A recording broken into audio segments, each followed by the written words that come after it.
Hello दोस्तों, कैसे हैं आप लोग। मेरा नाम है सविंद्र नखाते। आपका स्वागत करता हूं हमारे यूट्यूब चैनल खंडेलकर एकेडमी में। तो दोस्तों, कैसी चल रही है आपकी तैयारी।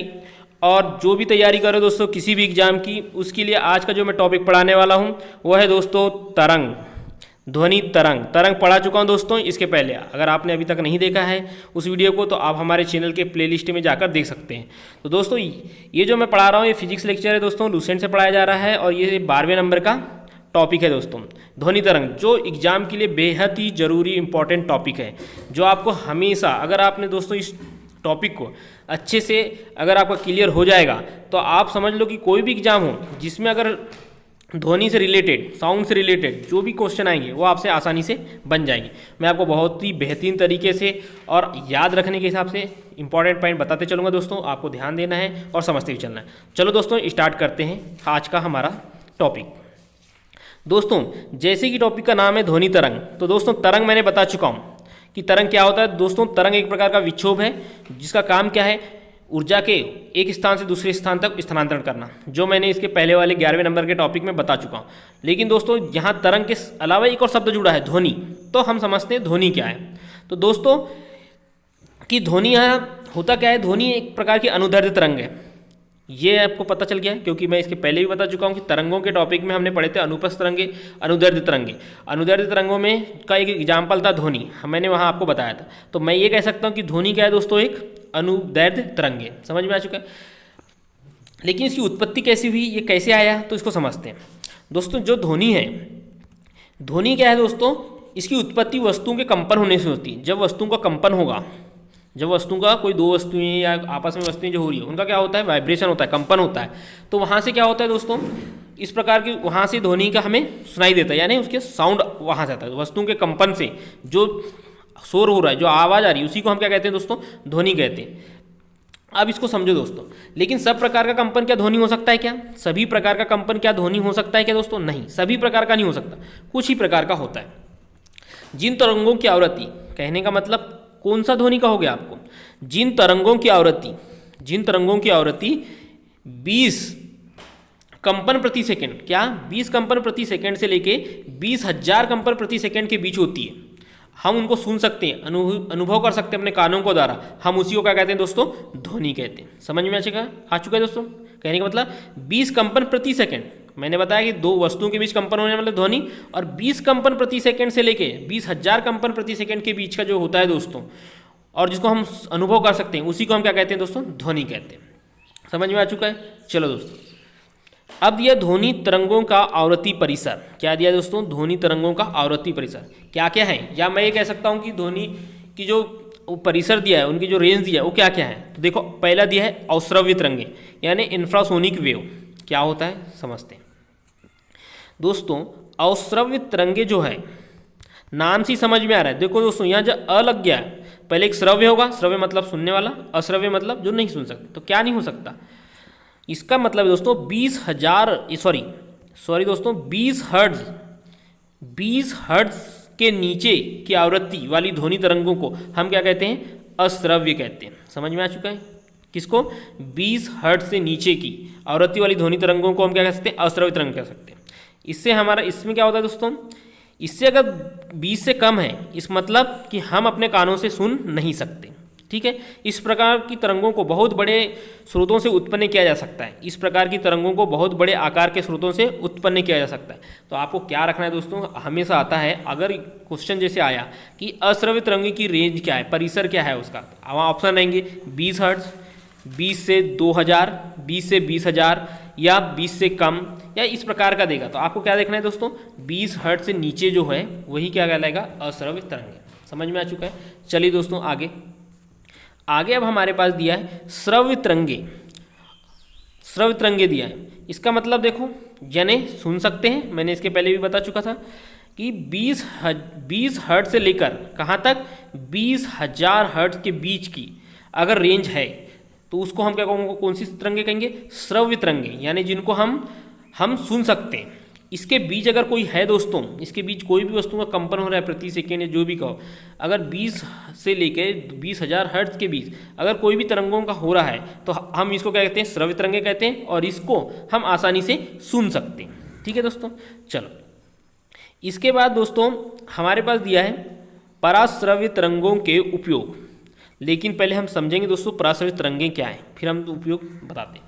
देखो, पराश्रव्य तरंगें क्या होगी दोस्तों कि 20,000 हर्ट्ज से ऊपर की जो तरंगें होगी, 20,000 हर्ट्ज से ऊपर की जो तरंगें होगी, कि ऊपर की जो तरंगों की आवृत्ति होगी, उसको हम क्या कहेंगे, पराश्रव्य।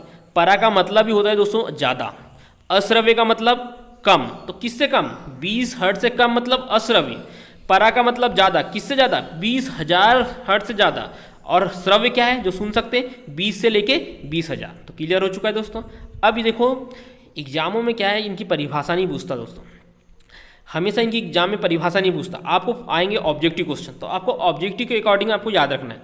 तो श्रव्य पूछा तो 20 से 20,000, प्राश्रव्य पूछा तो 20,000। लेकिन क्या हुआ, प्राश्रव्य में हमेशा इनके उपयोग पूछता है, जो एग्जामों में हमेशा आते हैं। तो चलो दोस्तों, इनके उपयोग एक एक करके पढ़ते हैं। पहला क्या दिया है, संकेत भेजने में। क्या होता है दोस्तों, इसकी 20,000 से ज़्यादा की वो रहती है, हर्ट्ज की जो ज़्यादा इसकी आवृत्ति रहती है, तरंगे रहती है, तो सीधी सी बात है, संकेत भेजने के लिए कहीं भी अगर आप उसको करोगे, दूर से किसी को भी संकेत देना है, तो उसमें इसको यूज़ कर सकते हैं। समुद्र की गहराई पता करने में, कीमती कपड़ों, वायुयान या चिड़ियों के पुर्जों को साफ करने में। क्या होता है दोस्तों, जो भी कारखानों की चिमनियाँ रहती है, अब उतनी लंबी लंबी चिमनियाँ रहती है दोस्तों, उनको आप ऐसा नहीं कि अंदर जाके साफ कर रहे, नहीं, उसमें इतनी आवाज़ दिया जाता है कि उसके आवाज़ से जो तरंग कंपन होता है, उन कंपनों से इनकी जो काला कलर का जो लगा चाहता है चिमनी के अंदर, वो आसानी से निकल जाता है। कल कारणों चिमनियों के काली हटाने में, देखो वही बोल रहा है। दूध के अंदर के हानिकारक जीवाणु को नष्ट करने में, आप एक एक जीवाणु को मार नहीं सकते दोस्तों, तो उसको क्या करते हैं, पराश्रव्य तरंगों के सहायता से ही नष्ट किया जाता है। फिर गठिया रोग के उपचार या मस्तिष्क के ट्यूमर का पता लगाने में, तो ये बहुत कम मात्रा में किया जाता है दोस्तों उसका यूज़, तो उससे आप मस्तिष्क या गठिया रोग जो है उनके ट्यूमर का पता लगाया जा सकता है। तो ये उपयोग आपको याद रखना है। 6 प्रकार के उपयोग दिए दोस्तों आपकी बुक में, आप इसको आसानी से पढ़ के जाइए। एक न एक एग्जाम्पल आएगा आपको रहे दोस्तों। एग्जाम्पल कैसा आएगा, पूछेगा दूध के अंदर हानिकारक जीवाणु को नष्ट करने के लिए कौन सा तरंगे हैं, श्रव्य, अश्रव्य, पराश्रव्य या इनमें से कोई नहीं। तो दोस्तों ऐसा लगेगा कि यार ये ऐसे कैसे दिया है, लेकिन अगर आप पढ़ के गए हैं तो आप आसानी से बता जाओगे ये पराश्रव्य तरंगों का है। ठीक है दोस्तों, चलो आगे चलते हैं हम। ध्वनि की चाल क्या दिया है दोस्तों हमारे पास, ध्वनि की चाल, ये बहुत ही इंपॉर्टेंट है दोस्तों। ध्वनि की चाल अलग अलग इसमें अलग अलग होती है, मैं आपको बहुत अच्छे से बताऊंगा कि कैसे। चलिए दोस्तों देखते हैं क्या दिया है आपके सामने कि स्पीड ऑफ साउंड। विभिन्न माध्यमों में ध्वनि की चाल भिन्न भिन्न होती है। किसी माध्यम में ध्वनि की चाल मुख्यतः माध्यम की प्रत्यास्थता तथा घनत्व पर निर्भर करती है। सीधी सी बात है दोस्तों, अगर माध्यम की बात किया है कि इसकी चाल जो है अलग अलग माध्यमों में, भिन्न भिन्न माध्यमों में होती है, और मैंने बताया जहाँ भी माध्यम शब्द का यूज आता है ना दोस्तों, इसका मतलब होता है ठोस, द्रव और गैस। 3 ही माध्यम है दोस्तों, या तो ठोस होगा या द्रव होगा या गैस होगा। तो कहने का मतलब है कि भिन्न भिन्न माध्यम में मतलब ठोस में अलग होगी, द्रव में अलग होगी और गैस में अलग होगी। और ये किस पे होता है, प्रत्यास्था, यानी उसकी इलास्टिसिटी और डेंसिटी पे भी डिपेंड करता है। पूछता है दोस्तों ध्वनि की चाल किस पे डिपेंड करेगा, तो बोल सकते हैं हम इलास्टिसिटी यानी प्रत्यास्था, और उसके डेंसिटी पे भी डिपेंड करता है। जिसकी डेंसिटी ज़्यादा होगी ध्वनि उसकी ज़्यादा होगी। मैं बताऊँगा दोस्तों कैसे, अभी आप आगे समझते चलिए।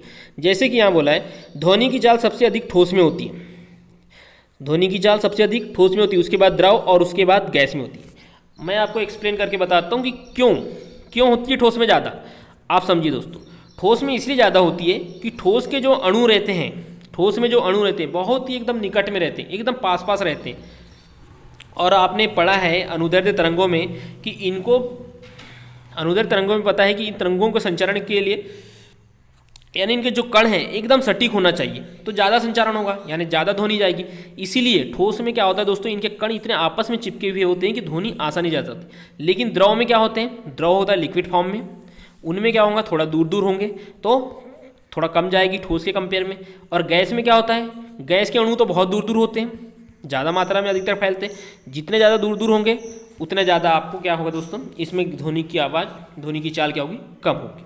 ठीक है दोस्तों, चलिए अब क्या क्या होता है ये भी डिपेंड करता है कि जैसे देखो वायु में ध्वनि की चाल दी है दोस्तों 332 यानी 332 मीटर पर सेकेंड। समझ में आया दोस्तों, मीटर पर सेकेंड का मतलब 1 सेकेंड में 332 मीटर ध्वनि की चाल होती है, ये बोला गया। जल में ध्वनि की चाल 1483 दिया है, किसमें, जल में। तो दोस्तों ये छोटी छोटी चीज़ें याद रखना है। आप वायु का हमेशा याद रखो कि वायु में ध्वनि की चाल पूछता ही दोस्तों, तो क्या याद रहेगा 332, और जल की बात करेगा तो 1483, क्योंकि ये कॉमन चीज़ें दोस्तों, जनरली हवा पानी ये सब चीज़ें हैं। ये तो हो गई। वायु में 332 सबसे कम दिख ही रही है, जल द्रव है उसमें क्या होगा थोड़ा ज़्यादा 1483। अब सबसे ज़्यादा ठोस में होती है, तो देखो ठोस का एक एग्जाम्पल दिया है, लोहे में ध्वनि की चाल, लोहे में ध्वनि की चाल कितनी दी है 5130, और लोहा कैसा होता है ठोस होता है। तो हो गया दोस्तों कि आपको पता चल गया कि ठोस में सबसे ज़्यादा होती है, फिर वायु में सबसे कम, और बीच में क्या बचा द्रव, यानी द्रव मतलब जिसमें यहाँ जल का दिया है तो मीडियम। ठीक है दोस्तों, आपको बस ये 3 चीज़ याद रखना है, आपका क्लियर होते चलेगा। चलिए दोस्तों आगे समझते हैं। आगे दिया है, जब ध्वनि एक माध्यम से दूसरे माध्यम में जाती है तो ध्वनि की चाल और तरंग दैर्ध्य बदल जाती है, जबकि आवृत्ति नहीं बदलती। तो दोस्तों इस बात को समझना है कि भैया कैसे हो रहा है, क्या होता है दोस्तों। अगर एक माध्यम से दूसरे माध्यम का मतलब, अगर कोई पहले ध्वनि ठोस से गुजर रही थी, अब अचानक वहाँ पर आ गया लिक्विड, यानी उसका माध्यम चेंज हो गया, तो वहाँ क्या होगा, सीधी सी बात है, हम जानते हैं कि ठोस में ज़्यादा द्रव में कम होती है। तो जब उसकी चाल बदल जाएगी, तो पहले चाल ज़्यादा थी अब क्या हो गई कम हो गई, जब चाल बदलेगी तरंग दैर्ध्य बदलेगी, लेकिन दोस्तों उसकी आवृत्ति यानी उसकी फ्रीक्वेंसी जो है दोस्तों उसमें कोई चेंजेस नहीं आएगा। हम हमेशा कन्फ्यूज़न यहाँ आता है, पूछता है कि अगर माध्यमों में चेंज आ जाए तो ध्वनि की चाल में क्या परिवर्तन हो, क्या उसकी आवृत्ति में क्या परिवर्तन होगा, क्या बढ़ जाएगी घट जाएगी, ये सब पूछता है दोस्तों। लेकिन आपको याद रखना है उसकी आवृत्ति में क्या होता है कोई परिवर्तन नहीं होता। कभी भी आपको चाल तरंग दैर्ध्य तो देगा कि बदल सकती है, कम ज़्यादा हो सकती है, लेकिन आवृत्ति में कोई फर्क नहीं पड़ता दोस्तों। ये आपको इस पॉइंट को बहुत ज़्यादा जोर दे के याद रखना है। ठीक है दोस्तों, चलिए आगे चलते हैं। किसी माध्यम में ध्वनि की चाल आवृत्ति पर निर्भर नहीं करती, यही बात है कि जब बदलेगी ही नहीं आवृत्ति दोस्तों, तो कोई भी माध्यम हो, चाहे वो विरल माध्यम हो, सघन माध्यम हो, या किसी भी प्रकार का ठोस द्रव गैस कोई भी माध्यम हो दोस्तों, उसमें आवृत्ति पर कोई प्रभाव नहीं पड़ता। कहने का मतलब यही है, ना आवृत्ति बदलेगी, ना बढ़ेगी, ना घटेगी, कोई निर्भर नहीं करता। तो मैं कह सकता हूँ ध्वनि की चाल आवृत्ति पर निर्भर नहीं करती। ठीक है दोस्तों, चलिए आगे। अब दिया है दोस्तों ध्वनि की चाल पर दाब का प्रभाव क्या है। मैं दोस्तों दाब पढ़ा चुका हूँ, अगर आपने दाब वाला टॉपिक नहीं देखा है तो आप हमारे चैनल के प्लेलिस्ट में जाकर देख सकते हैं, वहाँ से आपको समझ में आ चुका होगा कि दाब क्या है। ठीक है दोस्तों, चलो। ध्वनि की चाल पर दाब का कोई प्रभाव नहीं पड़ता, अर्थात दाब घटाने या बढ़ाने से ध्वनि की चाल अपरिवर्तित। दोस्तों दाब मतलब क्या है, एक प्रकार का प्रेशर है, फोर्स अपॉन एरिया कह सकता हूँ मैं, कि कितना फोर्स उस एरिया पे लग रहा है उसी को हम दाब कहते हैं। मैंने आपको न्यूमेरिकल लैंग्वेज में भी समझा चुका हूँ, परिभाषा में भी समझा चुका हूँ कि कोई फोर्स किसी ने एरिया पे लग रहा है, तो दोस्तों उससे आपका कोई लेना देना नहीं है। क्यों? क्योंकि ये इसको सिर्फ माध्यम चाहिए, चाहे माध्यम ठोस हो, द्रव हो या लिक्विड हो। तो यही कहा गया दोस्तों कि दाब का कोई प्रभाव नहीं पड़ता, अर्थात दाब के घटने या बढ़ने पर ध्वनि की चाल क्या रहेगी, अपरिवर्तित रहेगी। अपरिवर्तित का मतलब उसमें कोई परिवर्तन नहीं आएगा। समझ चुके दोस्तों। चलिए दोस्तों आगे चलते हैं। आगे बोला है ध्वनि की चाल पर ताप का प्रभाव, कि ध्वनि की चाल पर ताप का क्या प्रभाव पड़ेगा। देखो अभी हमने आवृत्ति समझे, दाब समझे, अब ताप। तो देखो क्या बोला है, माध्यम का ताप बढ़ाने पर ध्वनि की चाल बढ़ जाती है। ठीक है दोस्तों, ताप बढ़ाने पर ध्वनि की चाल बढ़ जाती है। वायु में प्रति 1 डिग्री सेल्सियस ताप बढ़ाने पर ध्वनि की चाल कितनी बढ़ रही है, 0.61 मीटर पर सेकंड बढ़ जाती है। आपको मैं एक एग्जाम्पल देता हूँ दोस्तों। मान लो अपने पास कोई गैस है, मान लो कोई गैस का बर्तन है, यहाँ पर मान लो बहुत इसमें गैस भरी हुई है, ठीक है, और उनके अणु मान लो थोड़े पास पास में। लेकिन जब मैंने इसको ताप दिया, ताप का मतलब मैंने इसको टेम्परेचर दिया, गर्म किया, नीचे से गर्म किया, अब इनके अणु क्या होंगे, आपस में दूर दूर होने लगेंगे। तो सीधी सी बात है, जब अणु दूर दूर हो जाएंगे तो क्या होगा दोस्तों, या अणु दूर दूर हो जाने पे क्या होगा कि उनमें ज़्यादा प्रभाव होने लगेगा, यानी ध्वनि की चाल क्या होगी दोस्तों, उनमें यानी परिवर्तन होने लगेगी। तो मैं कह सकता हूँ अगर उनके अणु ज़्यादा से ज़्यादा निकट जाते जा रहे हैं, एक ही जगह पे होते जा रहा है, या लिक्विड को गर्म कर रहे हो और पास पास में होते जा रहे हैं, तो उससे क्या होगा, उसमें क्या होगा कि जब अणु पास पास होने लग जाएंगे दोस्तों, तो ध्वनि की चाल क्या हो जाएगी, ऑटोमेटिक बढ़ जाएगी। तो यही कहा गया दोस्तों। पहले अगर मान लो कोई भी टेम्परेचर रहा, अगर कोई भी टेम्परेचर रहा और मैंने उसमें 1 डिग्री सेल्सियस बढ़ा दिया, उसको गर्म कर दिया, तो ध्वनि की चाल में कितना परिवर्तन आएगा, 0.61 मीटर पर सेकंड, यानी 1 सेकेंड में 0.61 मीटर की बढ़ोतरी हो जाएगी। किस पर, 1 डिग्री सेल्सियस ताप बढ़ाने पर। यही बोला है दोस्तों। आपके सामने दोस्तों एक छोटा सा टेबल दिया हुआ है, उसको भी चलते हैं कि इसमें बताया गया है, ये जो टेबल है दोस्तों, इसमें ये बताया गया है कि किस माध्यम में किस माध्यम में ध्वनि की चाल कितनी होगी। लेकिन टेम्परेचर क्या है, 0 डिग्री सेल्सियस, याद रखना दोस्तों, क्योंकि टेम्परेचर का अभी बताया गया है कि टेम्परेचर बढ़ाने पे ध्वनि बढ़ जाती है, इसलिए यहाँ जो आपके पास जो आंकड़े दिए गए हैं इस टेबल में ये 0 डिग्री सेल्सियस पे दिए गए हैं। ठीक है दोस्तों, चलो तो एक एक बार मैं आपको रीड करा देता हूँ कि वायु की कितनी दिया है, 332 मीटर पर सेकेंड। हाइड्रोजन में अगर मैं ध्वनि की चाल दिखा जाए तो कितनी है, 1269 1269। उसके बाद में कार्बन डाइऑक्साइड की बोला जाए तो 260। आपको ये याद रखना है दोस्तों, सबसे ज़्यादा आपको वायु को याद रखना है, फिर कार्बन डाइऑक्साइड रख सकते हो। भाप मतलब 100 डिग्री सेल्सियस, तो दोस्तों यहाँ कितनी है 450 यानी 405 डिग्री सेल्सियस, सॉरी 405 मीटर पर सेकेंड। फिर दिया अल्कोहल में कितनी रहेगी दोस्तों, 12-13 मीटर पर सेकेंड। जल में कितनी है, 483 मीटर पर सेकेंड रहेगी। समुद्री जल में दोस्तों डेंसिटी क्या होती है, नॉर्मल जल की अपेक्षा ज़्यादा होती है। जब डेंसिटी ज़्यादा होगी, घनत्व ज़्यादा होगा, उनके अणु पास में रहेंगे, तो आप कह सकते हो ध्वनि भी ज़्यादा रहेगी। तो देखो नॉर्मल जल की अपेक्षा समुद्री जल की ज़्यादा ही है ध्वनि, यानी ध्वनि की चाल क्या रहेगी उसमें ज़्यादा ही रहेगी। फिर पारा और गाढ़ा होता है दोस्तों, जितना ज़्यादा चीज़ ठोस की ओर बढ़ती चलेगी उसकी ध्वनि की चाल और बढ़ती चलेगी। पारा 450। उसके बाद देखो कांच क्या होता है, कांच एक सघन माध्यम है, यानी बहुत ही ठोस टाइप का होता है, तो उसकी देखो 5640 मीटर पर सेकेंड, कांच का याद रखना है दोस्तों। उसके बाद एल्यूमिनियम में सबसे ज़्यादा दिया है दोस्तों 6420 यानी 6420 मीटर पर सेकेंड सबसे ज़्यादा इसकी चाल होगी। ठीक है दोस्तों, फिर दिया है आपके सामने लोहा 5130 मीटर पर सेकेंड। तो ठीक है दोस्तों, सबको आपको इस टेबल को एक बार रीड करके जाना है। एग्जाम में एक बार आ चुका है दोस्तों, वायु में ध्वनि की चाल कितनी होती है, उसके बाद जल में पूछ चुका है दोस्तों कितनी होती है, पारा में पूछ चुका है और कांच में पूछ चुका है। तो दोस्तों ये 1-2 बार आप इसको याद करके जाओगे, कोई ना कोई ऑप्शन यानी एग्जाम में क्वेश्चन इस टाइप का देखने मिल जाएगा।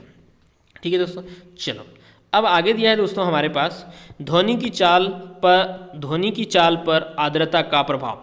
आर्द्रता में क्या होता है दोस्तों, थोड़ी सी नमी होती है, साफ यानी पूरा क्लियर नहीं होता, थोड़ी सी क्या होती है इसमें नमी रहती है, उसी को हम आर्द्रता। नमी युक्त देखो लिखा है दोस्तों, नमी युक्त वायु का घनत्व शुष्क वायु के घनत्व से क्या होता है, कम होता है। सीधी सी बात है, नमी युक्त वायु का घनत्व शुष्क वायु के घनत्व से कम होता है, अतः शुष्क वायु की अपेक्षा नमी युक्त वायु में ध्वनि की चाल क्या होगी, अधिक होगी। ठीक है दोस्तों, समझ में आ चुका है कि शुष्क वायु की अपेक्षा नमी युक्त वायु में ध्वनि की चाल क्या होगी, अधिक होगी। ठीक है दोस्तों, बस आपको याद रखना है आर्द्रता का क्या प्रभाव पड़ा कि जो नमी युक्त वायु है और शुष्क वायु है उनमें क्या डिफरेंस है और उसके अकॉर्डिंग ध्वनि की चाल में क्या परिवर्तन आएगा। ठीक है दोस्तों, फिर देखते हैं ध्वनि के लक्षण। ध्वनि के जो लक्षण है दोस्तों, ये बहुत ही इंपॉर्टेंट टॉपिक है, ये आपको अच्छे से समझना है कि ध्वनि के लक्षण। इसमें मुख्यतः 3 लक्षण दिए, प्रबलता, तारत्व और गुणता। तो इन तीनों को हम बारी बारी से समझते हैं कि क्या होते हैं। चलिए दोस्तों, तो दोस्तों अब हमारे पास जो दिया है क्या है, पहला इसका जो लक्षण दिया है प्रबलता, लाउडनेस। तो समझते दोस्तों क्या है, नाम से ही समझ में आ रहा है दोस्तों, प्रबलता का मतलब है कि दोस्तों कम ज़्यादा। अब देखो कैसे, प्रबलता ध्वनि का वह अभिलक्षण है, यानी एक प्रकार का लक्षण है जिसके कारण ध्वनि का तेज या मंद सुनाई देता है। दोस्तों यहाँ नाम से ही समझ में आता है, आपको कभी भी कन्फ्यूजन है। प्रबलता मतलब जहाँ आपको बल दे के कोई चीज़ बताया जा रहा है या ना दे के बताया जा रहा है, मतलब ध्वनि का अभी वो लक्षण है जिसके कारण ध्वनि तेज या मंद सुनाई देती है, ध्वनि की प्रबलता कहलाती है दोस्तों। इसका जो स्तर है व्यक्त करने का वो क्या है, इसका मात्रक क्या कहूँगा दोस्तों, फोन एक प्रकार का दोस्तों यूनिट है, क्या है, एक मात्रक है। अगर प्रबलता इसकी दी की है, इसकी इतनी प्रबलता है कि इतनी प्रबलता इसको सुनाई दे रहा है या नहीं दे रहा है, तो उसको अगर मैं व्यक्त करूँगा कि भैया क्या कैसे व्यक्त करूँ, मीटर सेकेंड ये प्रकार की यूनिट होती है, तो उसका एक प्रबलता का मात्रक दिया है, फोन दिया है। ठीक है दोस्तों, चलो आगे चलते। फिर हमारे पास दिया है तारत्व मतलब इसको इंग्लिश में कहते हैं दोस्तों पिच। बहुत ही अच्छा चीज़ें दोस्तों, इसको समझने लायक, क्योंकि ये जनरली एग्जामों में आती है, साथ में ये हमारे को दैनिक जीवन में भी इसको जानना जरूरी है। तो क्यों जरूरी है देखो, समझते हैं दोस्तों। त्वरक ध्वनि का वह लक्षण है जिससे ध्वनि को मोटी या पतली कहा जाता है। समझ में आया दोस्तों, त्वरक ध्वनि का वह लक्षण है जिसके कारण उसको मोटा या पतला कहा जाता है। तारत्व आवृत्ति पर निर्भर करता है दोस्तों, याद रखना, तारत्व क्या होता है, आवृत्ति पर निर्भर करता है। अब कैसे निर्भर करता है देखिए, समझिए। ध्वनि की आवृत्ति अधिक होने पे तारत्व अधिक होता है, ध्वनि की आवृत्ति अधिक होने पे तारत्व अधिक होता है एवं ध्वनि पतली होती है। देखो एक चीज़ ध्यान से दोनों, आवृत्ति पर निर्भर करता है। अगर मैं इसकी आवृत्ति अधिक कर दूँ, किसकी, ध्वनि की आवृत्ति अधिक कर दूँ, तो तारत्व में क्या होगा, ये ध्वनि कैसी हो जाएगी, पतली हो जाएगी, यानी पतली आवाज़ आएगी। अगर इसकी आवृत्ति को कम कर दूँ, ध्वनि क्या हो जाएगी, मोटी हो जाएगी। समझ में आया दोस्तों, यही है कि आवृत्ति पर निर्भर करना। अब देखो, अब मोटी और पतली आवाज़ आपको कन्फ्यूजन हो रहा है तो मैं आपको एग्जाम्पल देता हूँ। बच्चों और स्त्रियों की आवाज़ क्या होती है दोस्तों, बच्चों और स्त्रियों की आवाज़ आप देखोगे कि इनकी आवाज़ हमें लगता है नहीं यार इसकी आवाज़ अलग आ रही है, बच्ची की आवाज़ अलग आ रही है, स्त्रियों की आवाज़ थोड़ी पतली आती है। तो क्या है दोस्तों, बच्चों और स्त्रियों की आवाज़ कैसी आती है, पतली आती है। अगर पतली आती है तो क्या है, इनका आवृत्ति क्या है, अधिक है। समझ में आया, किस पे डिपेंड कर रहा है, तारत्व पे। तारत्व क्या होगा, अधिक होगा तो आवाज़ क्या है, पतली है। पुरुषों की आवाज़ मोटी होती है तो तारत्व क्या होगा, कम होगा, सीधी सी बात है। पुरुषों की आवाज़ क्या होती है दोस्तों, मोटी होती है तो तारत्व क्या है, कम है। बस यही उल्टा होता है, ऐसा नहीं कि तारत्व ज़्यादा है तो आवाज़ मोटी, नहीं, तारत्व ज़्यादा तो आवाज़ पतली, तारत्व कम तो आवाज़ मोटी। एक और एग्जाम्पल देखो, शेर की दहाड़, आप समझते हो दोस्तों, शेर की दहाड़, शेर अगर दहाड़ता है तो उसकी क्या है, वो तारत्व क्या होगा दोस्तों, बहुत कम होता है। तारत्व कम होगा तो आवाज़ क्या हो गई, मोटी हो गई ना। तो मैं ये कहूँगा कि शेर का तारत्व क्या है, कम है। कम का मतलब उसकी आवाज़ बहुत मोटी है। लेकिन वहीं अगर मच्छर की बात करूँगा दोस्तों, आप देखो ना कि जो इरिटेट टाइप की ध्वनि होती है, जैसे मच्छर अगर गुनगुनाहट करता है तो उसका तारत्व क्या होता है, अधिक होता है, इसलिए उसकी आवाज़ बहुत ही पतली होती है। ठीक है दोस्तों, समझ चुके हैं। चलिए आगे चलते हैं। आगे दिया है गुणवत्ता। गुणता मतलब क्वालिटी, ध्वनि का वह लक्षण जिसके कारण हमें समान प्रबलता, समान तारत्व, ध्वनि के में अंतर प्रतीत होता है, गुणता कहलाता है। कहने का मतलब ये है दोस्तों कि कहाँ ध्वनि ज़्यादा आ रही है, कहाँ कम सुनाई आ रही है, ये प्रबलता हो गई। ध्वनि में किसकी आवाज़ मोटी है, किसकी आवाज़ पतली है, ये क्या हो गई, तारत्व हो गया। और जिन इनका अंतर हमें बताता है वो कहलाता है क्वालिटी, यानी गुणता होता है। समझ में आ चुका है। ध्वनि की गुणता सन्नादी स्वरों की संख्या, क्रम और आपेक्षिक तारवता पर निर्भर करती है। क्या, किस पे दोस्तों, सन्नादी स्वरों, जो स्वर समझ में आते हैं, हमें सुनाई देते हैं, सन्नादी स्वरों की संख्या, उनका क्रम और आपेक्षिक तीव्रता पर निर्भर करता है। बस समझ में आ चुका है दोस्तों। चलिए अब देखते हैं ध्वनि तीव्रता क्या है, यानी इंटेंसिटी, इसको समझते हैं। ये क्या दिया है, माध्यम में किसी बिंदु पर ध्वनि की तीव्रता उस बिंदु पर एकांक क्षेत्रफल से प्रति सेकंड तल के लंबवत गुजरने वाली ऊर्जा के बराबर होता है। समझ में आया दोस्तों, क्या बोला गया है कि कोई एकांक क्षेत्रफल के प्रति सेकंड, यानी अगर कोई क्षेत्रफल दिया है उसके प्रति सेकंड तल के लंबवत गुजरने वाली ऊर्जा के बराबर होता है। क्या, इसके माध्यम में कोई ध्वनि की तीव्रता, या फिर मैं आपको ये बोल सकता हूँ कि तीव्रता ध्वनि का वह लक्षण है जिससे ध्वनि धीमी या मंद अथवा तीव्र प्रबल सुनाई देती है। ध्वनि तीव्रता एक भौतिक राशि है, मैं दोस्तों ये बता चुका हूँ भौतिक राशि क्या क्या होती है, जिसमें शुद्धता से क्या हो सकता है दोस्तों, नापा जा सकता है। माध्यम के किसी बिंदु पर ध्वनि की तीव्रता उस बिंदु के एकांक क्षेत्रफल से प्रति सेकंड तल गुजरने वाली लंबवत ऊर्जा के बराबर होती है। इसका मात्रक क्या हो जाएगा दोस्तों, यहाँ जैसे कि दिया गया है, यहाँ दिया गया है इसका मात्रक जो है बेल, क्या दिया है इसका मात्रक बेल। बस आपको ये याद रखना है दोस्तों। होता क्या है, एग्जाम में पूछेगा ध्वनि मात्रक का, ध्वनि की तीव्रता का मात्रक क्या है, आपके सामने बहुत सारे ऑप्शन रहेंगे, आपको अगर बेल दिया है दोस्तों तो बेल लगाना है। ध्वनि की निरपेक्ष तीव्रता को, ध्वनि की जो निरपेक्ष तीव्रता को वाट पर मीटर सेकंड स्क्वायर से ही आपको डिनोट करना है। कैसे, क्योंकि इसका जो एसआई मात्रक होता है, इसका जो एसआई मात्रक होता है वो क्या होता है, माइक्रोवाट बटे मीटर का स्क्वायर। ठीक है दोस्तों, इस प्रकार से आप इसकी यूनिट को बता सकते हैं। तो दोस्तों आप समझ चुके हैं कि ध्वनि की तीव्रता की यूनिट क्या होती है। अब देखिए दोस्तों, इसको बेल एक बड़ा मात्रक है। क्या हो दोस्तों, ध्वनि की तीव्रता का जो मात्रक है बेल एक बड़ा मात्रक है, अतः व्यवहार में इसे छोटा मात्रक डेसिबल प्रयुक्त होता है। अगर हमको छोटी चीज़ें बताना है दोस्तों तो उसमें हम डेसिबल का यूज़ करते हैं, लेकिन अगर हम बड़े मात्रक के रूप में बताना है तो हम उसको बेल का यूज़ करते हैं। समझ चुके दोस्तों, याद रखना ये दोनों ही मात्रक किसके हैं, ध्वनि की तीव्रता के। ठीक है दोस्तों, फिर देखिए जो बेल का 10वां भाग रहता है, जो बेल का 10वां भाग है कौन, डेसिबल। डेसिबल क्या है, बेल का 10वां भाग है, 1/10 किसका, बेल का 10वां भाग है। ध्वनि की तीव्रता स्रोत से दूरी के वर्ग के व्युत्क्रमानुपाती आयाम के वर्ग के अनुक्रमानुपाती और आवृत्ति के वर्ग के अनुक्रमानुपाती तथा माध्यम के घनत्व के अनुक्रमानुपाती होती है। तो दोस्तों चलो मैं आपको एक चीज़ करके बता देता हूँ कि देखो ध्वनि की जो तीव्रता है, तीव्रता जो है ध्वनि की वो क्या क्या है, इसके ध्वनि की दूरी के वर्ग के व्युत्क्रमानुपाती, यानी जो दूरी होगी उसके वर्ग के, आर दूरी है तो उसके वर्ग के व्युत्क्रमानुपाती हो गई। ठीक है दोस्तों, आयाम के वर्ग के अनुक्रमानुपाती, आयाम के वर्ग के अनुक्रमानुपाती, आवृत्ति के वर्ग के, मान लो उसकी फ्रीक्वेंसी है उसके वर्ग के अनुक्रमानुपाती तथा माध्यम के डेंसिटी यानी घनत्व के अनुक्रमानुपाती। ये हो गया दोस्तों उसकी तीव्रता का पूरा, आयाम, आवृत्ति, घनत्व और उनके बीच की दूरी के व्युत्क्रमानुपाती, वर्ग के व्युत्क्रमानुपाती। ठीक है दोस्तों, चलिए अब समझते हैं कि मनुष्य की अधिकतम श्रव्य सीमा क्या है, कि भैया कहाँ तक सुन सकता है। अगर मैं डेसिबल की बात करूँ तो दोस्तों वो 95 डेसिबल तक सुन सकता है। इससे ज़्यादा सुनने में क्या होगा, मनुष्य नहीं सुन सकता। इस तीव्रता की ध्वनि को मनुष्य नहीं सुन सकता। कहाँ तक सुन सकता है, उसकी लिमिट कितनी है, 95 डेसिबल तक अधिकतम श्रव्य क्षमता। ठीक है दोस्तों, तो दोस्तों ये अब हम आपको हमारे पढ़ाया जा रहा है कैसे लग रहे हैं आप कमेंट करके बताइए दोस्तों। और आगे चलते हैं। अब दिया है दोस्तों हमारे सामने ध्वनि की प्रबलता और ध्वनि की तीव्रता में क्या संबंध है। तो प्रबलता जो है दोस्तों, प्रबलता ये अनुक्रमानुपाती दिया है उसके लॉग आई के, जहाँ आई क्या दिया है, ध्वनि की तीव्रता।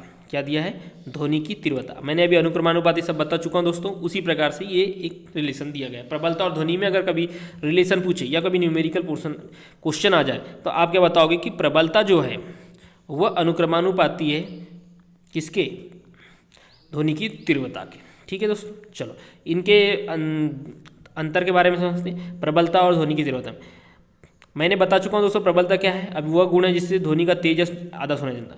ध्वनि की तीव्रता भी ऊर्जा का परिमाण है जो ध्वनि के संचारण के लंबवत खींचे गए इकाई क्षेत्रफल के प्रति सेकंड गुजरती है। मैंने अभी इसके पहले ही तीव्रता की परिभाषा में बताया। लेकिन जो इसके बाद का पॉइंट है दोस्तों वो बहुत इंपॉर्टेंट है। प्रबलता चेतना संबंधी है। प्रबलता क्या है, एक चेतना संबंधी है, लेकिन तीव्रता एक वस्तुनिष्ठ है। बस ये छोटी छोटी चीज़ें जो आपको याद रखना है। प्रबलता को मापा नहीं जा सकता, ध्वनि की तीव्रता को मापा जा सकता है। मापा जा सकता है दोस्तों, इसलिए ध्वनि की तीव्रता की क्या होती है, यूनिट होती है, यानी उसका क्या होता है, मात्रक होता है। लेकिन प्रबलता को मापा जा सकता है क्या, नहीं। ठीक है, लेकिन इसका भी एक यूनिट होती है। क्या बताया था मैंने दोस्तों, फ़ोन करके। ठीक है, फिर देखो मापा नहीं जा सकता। प्रबलता को सुनने वाले के कान की सुग्रहिता पर निर्भर करती है। प्रबलता क्या होता है, प्रबलता का मतलब है कि अधिक या कम सुनाई देना, जो उसकी सुग्रहिता, कान की सुग्रहिता पर डिपेंड करता है, सुग्रहिता पर निर्भर करता है। और ध्वनि की तीव्रता सुनने वाले के कान की सुग्रहिता पर निर्भर नहीं करता। ठीक है दोस्तों, कि भैया जरूरी नहीं है कि कम ज़्यादा सुग्रहिता हो कानों की, ये इस पर डिपेंड नहीं करता तीव्रता का, लेकिन प्रबलता में करता है। दूसरा दिया दोस्तों, ध्वनि स्रोत से दूर किसी बिंदु पर ध्वनि की तीव्रता समान होती है। ठीक है, ध्वनि के स्रोत से किसी बिंदु पर ध्वनि की तीव्रता समान होती है। दूसरी ओर प्रबलता उस बिंदु की अलग अलग हो सकती है। सीधी सी बात है। देखो तीव्रता मैं मान सकता हूँ कि दो व्यक्ति यह अलग अलग दूरी पे, कुछ दूरी पे खड़े हैं कि भैया इसकी तीव्रता सेम हो सकती है, लेकिन इनकी प्रबलता हो सकती है ना, हो सकता है किसी को कम सुनाई आ रहा है, किसी को ज़्यादा सुनाई आ रहा है। कारण क्या है, कान की सुग्रहिता पर डिपेंड भी कर रहा है, क्योंकि प्रबलता व्यक्ति के कान की सुग्रहिता पर निर्भर करता है। सीधी सी बात है, समझ में आ चुका है दोस्तों। अब चलिए दोस्तों, कुछ ऐसे इंपॉर्टेंट टॉपिक है जो आपको समझना जरूरी है, जो ध्वनि से रिलेटेड है। वो क्या है दोस्तों, प्रतिध्वनि। प्रतिध्वनि बहुत ही, यानी एग्जाम की दृष्टि से बहुत ही इंपॉर्टेंट समझ लो इसको, आप IMP समझ सकते हो दोस्तों। प्रतिध्वनि को क्या है, जब ध्वनि तरंगें दूर स्थित किसी दृढ़ टावर के पहाड़ से टकराकर परावर्तित होती है, यानी कोई मान लो यहाँ टावर है और बहुत दूर से बोला जाता है, तो वो परावर्तित होकर ध्वनि हमें फिर से सुनाई देती है, वही होती दोस्तों प्रतिध्वनि। यानी सुनने के लिए परावर्तक सतह के बीच की न्यूनतम दूरी कितनी होनी चाहिए, 17 मीटर। कितनी होनी चाहिए, 17 मीटर। यानी एक्चुअल में 16.6 मीटर रहता है, लेकिन हम 17 मीटर कंसिडर कर सकते हैं। आप देखो दोस्तों, कभी पहाड़ों में जाओ या किसी पिक्चरों में देखा जाता है कि आजू बाजू कोई पहाड़ ऐसे घिरे रहते हैं और हम किसी का नाम लेते हैं, तो वो हमें थोड़ी देर बाद फिर से हमें वो नाम सुनाई आता है। वो क्या है दोस्तों, वो प्रतिध्वनि का ही एक एग्जाम्पल है। अगर अक्सर पिक्चरों में देखा होगा आपने। लेकिन कितनी दूरी होनी चाहिए, 17 मीटर से ज़्यादा की दूरी नहीं होना चाहिए। न्यूनतम दूरी, इनके बीच की न्यूनतम दूरी 17 मीटर होना चाहिए, अधिकतम का कोई लिमिट नहीं दिया दोस्तों। कितना रहता है इसका असर हमारे कान पर? ये कान पर ध्वनि का प्रभाव 1/10 सेकेंड तक रहता है। कितना रहता है? 1/10 सेकेंड तक रहता है कान पर। ध्वनि के अपवर्तन के कारण ध्वनि की दिन की अपेक्षा रात में अधिक दूरी तक सुनाई पड़ती है। दोस्तों एक और चीज़ दिया है इसमें, दिनों रात का भी दिया है कि ध्वनि में के अपवर्तन के कारण, ध्वनि के अपवर्तन के कारण ध्वनि दिन की अपेक्षा रात में अधिक सुनाई देगा। किसमें? प्रतिध्वनि। समझ में आ चुका है दोस्तों। अब देखो अनुनाद। अनुनाद क्या बोल रहा है दोस्तों? अनुनाद यानी रिजोनेंस। आपको मैं एग्जाम्पल देके बताऊंगा दोस्तों, जिससे आपका डाउट क्लियर भी हो जाएगा कि भैया अनुनाद जैसी चीज़ें हैं क्या। समझते हैं दोस्तों। अनुनाद बोला था जब किसी वस्तु के कंपनों की स्वाभाविक आवृत्ति किसी चालक बल के कंपनों की आवृत्ति के बराबर होती है। देखो दोस्तों थोड़ी सी जटिल लैंग्वेज है, लेकिन समझने की कोशिश करने का।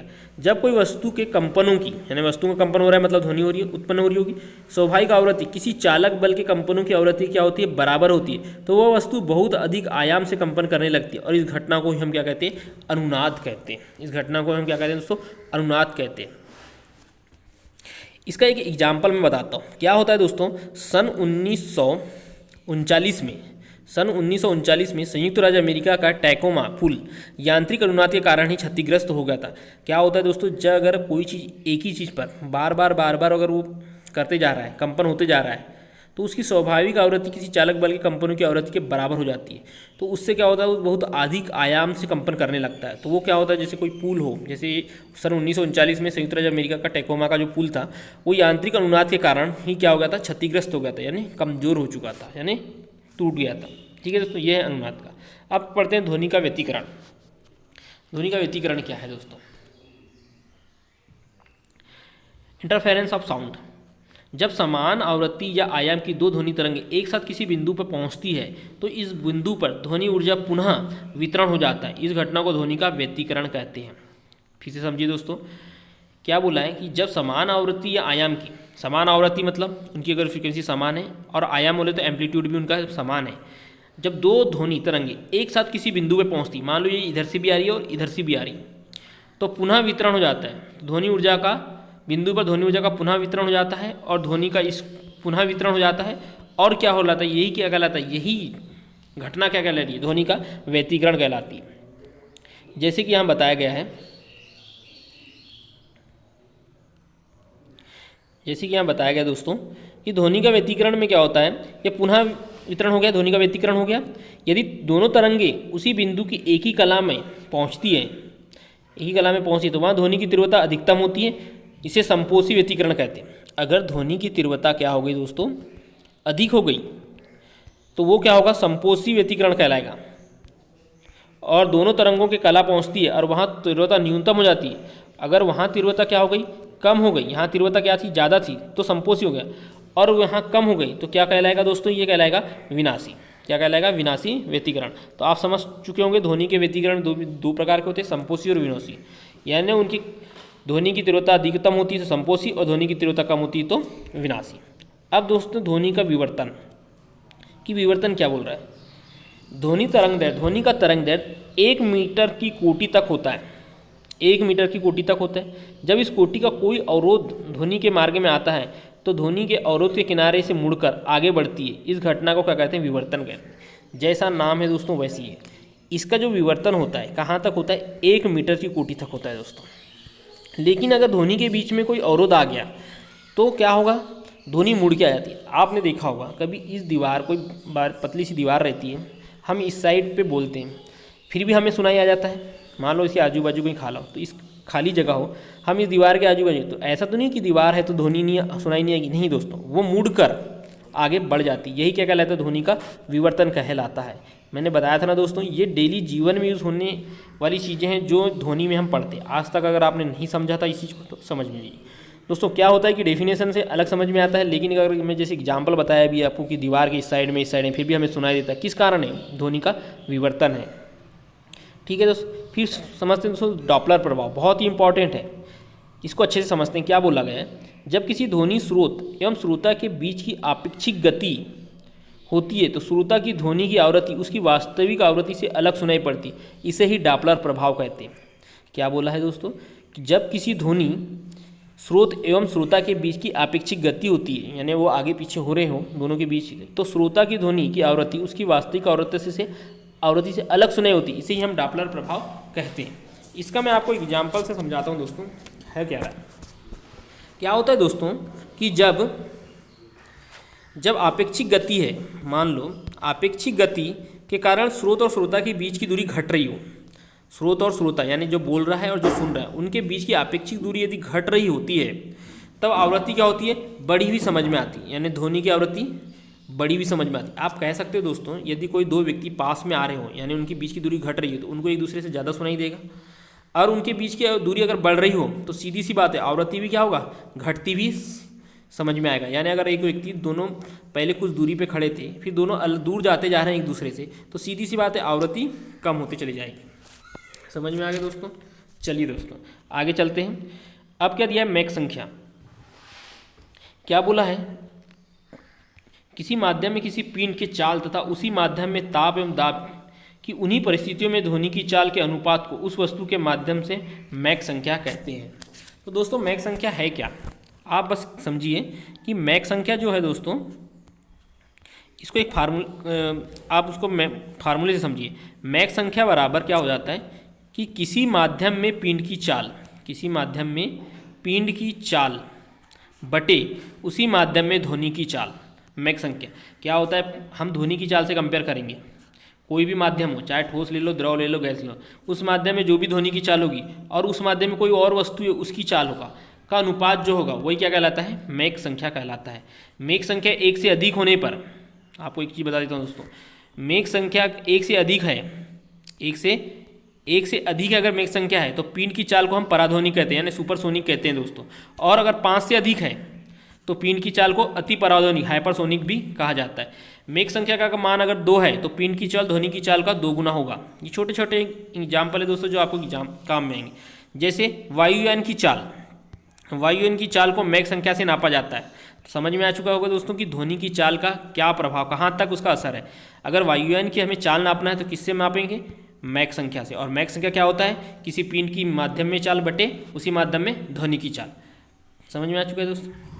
चलिए, यदि अगर मैक संख्या 1 आ गया तो क्या होगा, मैक संख्या 1 आया मतलब पिंड की चाल और ध्वनि की चाल क्या होगी, बराबर हो जाएगी। ठीक है दोस्तों, चलिए आगे चलते हैं। अब जैसे यहाँ बता चुका है आपको कि प्रघाती तरंग शॉक वेव क्या होती है, जब पिंड की चाल पराध्वनिक हो जाती है मतलब दोस्तों मैक संख्या 1 से अधिक आ जाता है। जब किसी पिंड की चाल पराध्वनिक हो जाती है तो वह अपने पीछे माध्यम में शंखोकार विक्षोभ छोड़ती है, और इस विक्षोभ के संचरण को ही हम क्या कहते हैं, प्रघाती तरंग कहते हैं। समझ में आ गया दोस्तों। जब भी कोई सुपरसोनिक होता है, अब जब ये आगे बढ़ता है तो पीछे एक शंखोकार का डिजाइन टाइप का एक छोड़ देता है, उसी को हम क्या कहते हैं, प्रघाती तरंग कहते हैं। इस प्रकार का जो हमें समझ में आता है यही क्या होता है दोस्तों, प्रघाती तरंग, यानी एक प्रकार का क्या है ये विक्षोभ है, और विक्षोभ जहाँ बन रहा है दोस्तों वहाँ क्या होता है, तरंग होता है। तो दोस्तों इस तरीके से आपका ये जो चैप्टर था ध्वनि तरंग कंप्लीट होता है। तो दोस्तों आपको हमारे लेक्चर कैसे लग रहे हैं आप कमेंट करके बताएं, और लाइक करें, शेयर करें, और दोस्तों आप जो भी एग्ज़ाम की तैयारी कर रहे हैं उसमें आपके लिए ये टॉपिक रहेगा। इसी तरह हम आगे और बनाते चलेंगे दोस्तों, जो आपको एग्ज़ाम के लिए बहुत ही हेल्पफुल होंगे। ठीक है दोस्तों, धन्यवाद।